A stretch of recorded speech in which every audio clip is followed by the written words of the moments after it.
Сәлем қыздар, бүгін круассан дайындаймыз. Ол үшін ең алдымен табаға жылы сүт, суды құйып, дрожжымызды, қантымызды, тұзымызды салып, жақсылап араластырып қоямыз. Бетін жауып 10 минутқа қалдырамыз. 10 минуттан алып, оған майымызды, жұмыртқамызды саламыз және жақсылап араластырып, бетіне ұнымызды салып, қамыр илейміз. Жалпы қамырымыз дайын.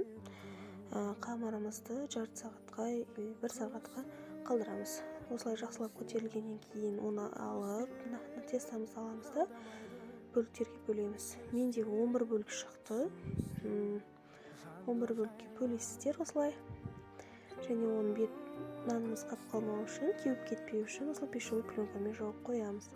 Дәл видеодағыдай осылай тестамызды кезек-кезек жаямыз. Бетіне сары майымызды жағып, келесі тестамызды дәл осылай жаямыз да, бірінің үстіне бірін осылай қатпарлап қоя береміз. Дәл видеодағыдай істейсіздер. Барлығын осылай дайындап алғаннан кейін тестамызды үлкенірек қылып жаямыз. Оны бөліктерге бөлеміз. Дәл осылай.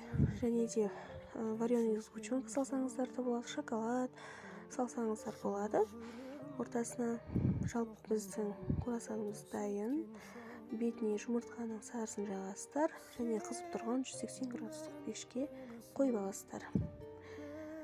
Дәл осындай өте дәмді, қатпарлы круассан шығады. Жасап көріңіздер, өте дәмді шығады. Барлықтарыңызға ас болсын.